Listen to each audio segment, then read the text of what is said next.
Welcome back to the Takeout. Middle schoolers from across the country gathered in Washington this week for a multi-day competition showcasing their knowledge of civics. Earlier today, I sat down with the winner of this year's National Civics Bee, 14-year-old Aarit Koul. Please listen. First, congratulations. Second, how does it feel? It feels really awesome. I never thought I could do this, but I feel great. Really excited. You've done this twice before, so the third time is the charm. What did you do better this time than you did the previous two times, do you think? I learned a lot from my last time here at Nationals, and I really put in a lot of perseverance and a lot of effort into my preparing, and that definitely paid off a lot. What gets you excited about studying civics? What do you think its overall value is?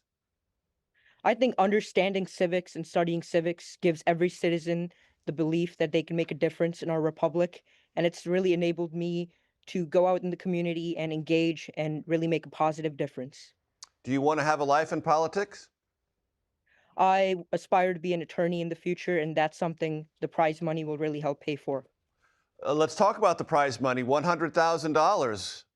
Hmm. That's a fair amount. That will put you on a path, you believe. Correct. A path to where? Do you have any? I know you're 14, it's a bit early, but do you have any aspirational places of higher education in mind? My dream school would be Yale, but I'm working as hard as I can, and I get do better every day and try to get to that. You're not alone. Yale's a good place, dream school for many. Uh, those of us who never got to Yale standards only can sort of look at it from a distance. Teachers matter in my life. I know teachers mattered in your life. Give us a name Mhm. check on the teacher who inspired you in this direction. So in 2023, my sixth grade social studies teacher, Mrs. Abel, was really the key encourager, and she really motivated me to be a part of the Civics Bee when it was just first starting off. I personally wasn't going to submit it. I was like, I don't know what the amendments are. I don't know any laws and acts or cases. I'm just really unprepared. But despite all of that, she supported me to this day, and she really encouraged me to be a part of it, which now I really do appreciate.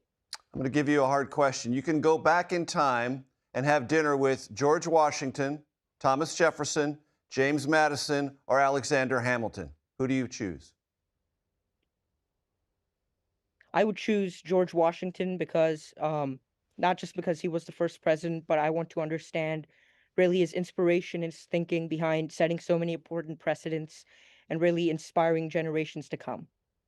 When you talk to your friends, do they look up to you or wonder why you are so civic obsessed? Initially, it was, why were you a part of this? What's fun about doing this? But after they've seen me grow and do all of this and become more engaged in civics also, I think they really do appreciate it, and we all work together and have a lot of discussions at the lunch table. So, what's next for you? This is obviously something you've been working for. It's a goal, it's now achieved. In your year 15, year 16, year 17, before you get to Yale, what's next on the ladder? I would definitely like to keep working on my idea of improving the healthcare system in the United States and keep moving towards that goal. And that could include talking to my representative, my senator, and really starting community initiatives that are focused toward my solutions. Right, and you built your essay and your presentation around improving healthcare in America. Why did Mhm. you choose that? So the United States spends nearly 18% of its GDP on healthcare, which is a lot. And by spending that much, you would think there are good results and people are happy, but that is in fact not the case. And many people, unfortunately, don't have access to care or simply put it off because it's too unaffordable. Do you have experience with that in your life, or is this just something you are curious about from an academic point of view?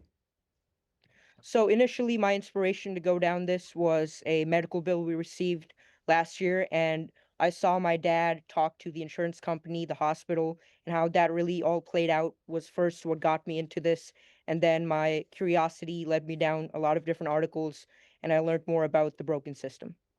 So this is going to play on YouTube and Instagram and lots of places. Let's say there's a 9 or 8 or 7-year-old who comes across this. What do you want them to know about your civics journey and what they might be able to accomplish?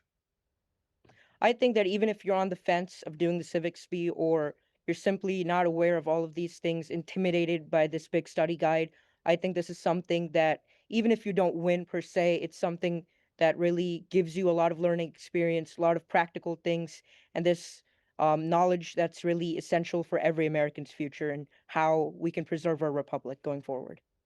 Aarit Koul is your name. Your surname tells us, and from my perspective, what you also are, cool when it comes to civics. Aarit, congratulations. Thanks for the time. Thank you.